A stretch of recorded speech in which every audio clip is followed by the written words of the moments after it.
As specific as you can possibly be, what is your vision for energy production, use, and distribution in the county in the next, say, 50 years? We want to start, just to be fair, come back. Okay. Energy production should be preceded by energy savings. The lessons of our house is that you can do an awful lot by building differently. We did not pay any more to build our custom house than the average custom house in the area. Our energy bills are 75% lower than comparable houses. So our bill last month was $97 for a family of 5 with a pool and a home office. Last February, the bill was $35. We did it with methods that are actually easy to do right now. Just if I could interject, is this, when you talk about the greenhouse, though, we're talking about a vision for the entire county. Yes. Is this something that can be replicated over and over and actually be common practice? That's right. And here's what needs to happen. I just said it was easy to do, except for Miami-Dade County's permitting process.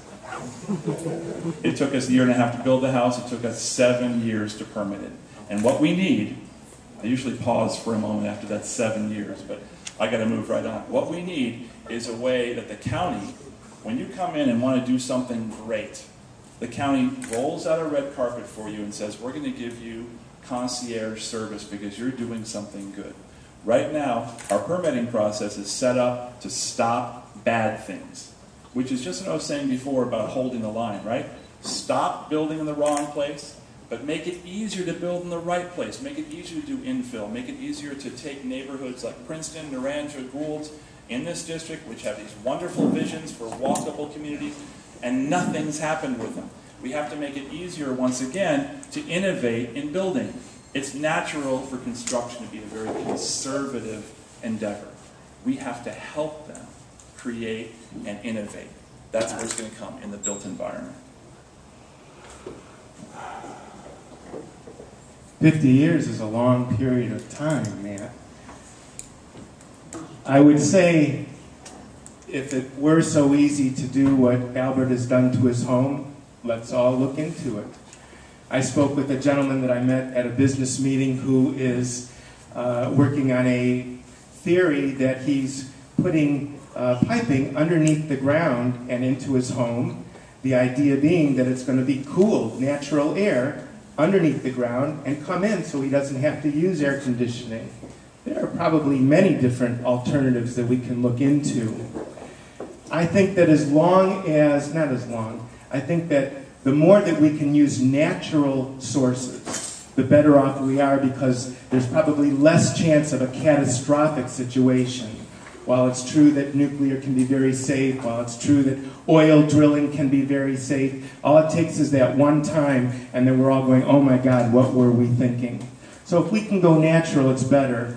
One more thing as far as nuclear goes, thinking more on a global position, and that is that we've got a tremendous number of stockpiled nuclear weapons.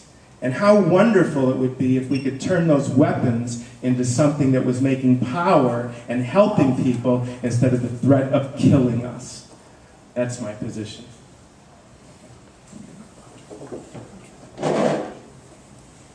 Well, over the next 50 years, again, we keep talking, that is a long time. We need to, it's amazing. The original oil embargo was 73, and we still haven't seen to change our habits. We need to change our habits. There's some tough decisions that need to be made. Some very tough decisions. And everybody's like, yeah, I'm all for conserving. And then when they hear a lot of the things, let me just say, there's something called Easy Green. And that's going out and putting the brick in your toilet. That's changing all your light bulbs to the compact fluorescent bulb. And you can say, well, I've really done it there. But you haven't. You need to make some serious future changes. Now, I'm proud of the fact that we've done some of that from where I'm from. We're building a municipal center that's platinum certified. What does that mean? That means 60% of the power is going to come from solar cell technology. We're working with people like Commissioner Sorensen's office and FIU. We're working on a phase 2 to that that's going to have a parking garage to encourage people to use the park and ride for the bus lanes. And you know what the great part of that is? Part of the plans include at least 2 plug-in stations for electric cars. We're talking to FIU about possible solar trolleys to get people back and forth to the bus lanes. We've created a green ordinance that has incentives. You want to build more, you can build more to the level that you build green. You've got some tough decisions. It means some more density in the right places. It means no more sprawl. But it's not going to be easy. Mr. Flynn?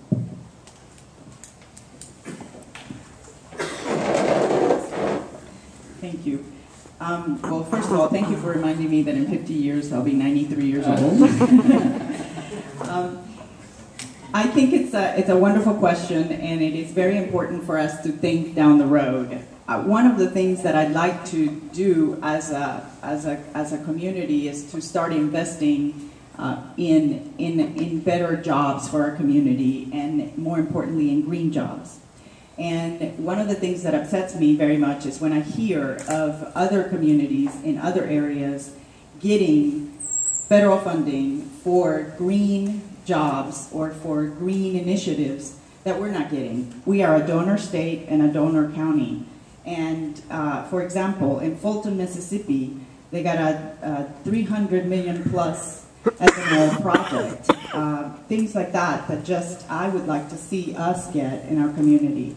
And I know that I'm going to be someone that fights for that. I've already worked, as the chair of the Coalition of Chambers of Commerce of Miami-Dade County, 22 chambers combined. I would go to Washington and to Tallahassee and have learned what it takes to fight for our dollars and what it takes to be there at the beginning of a bill so that we can be a part of that bill and get it. One more thing, education of people who are losing jobs. We need to do that so that, like in Michigan, they're currently training their people who lost jobs for green technology jobs.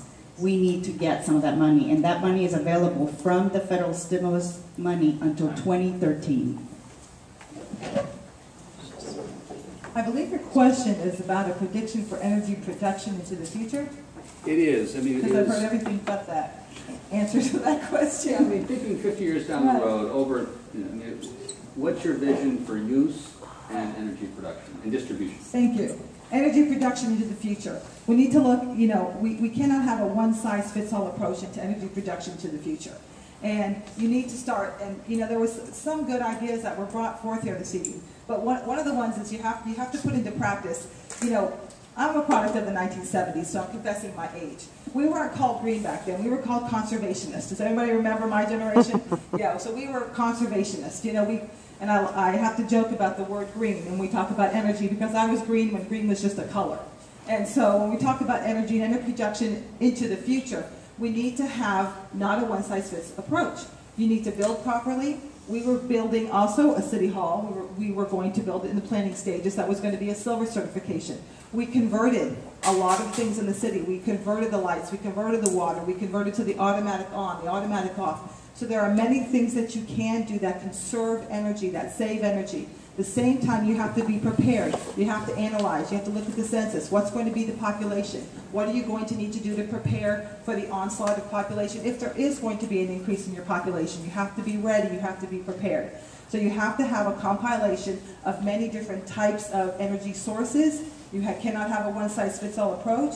You need to look at many sources of green energy, solar panels, retrofitting your own homes. My home has 47 windows, not because I built it like Albert, but because it's a product of the 1920s before air conditioning. So we have cross-ventilation, so you don't always have to use the air. So there's so many different things that you have to do to predict out into the future. But one of the things we have to do, start right now with conservation. Thank you.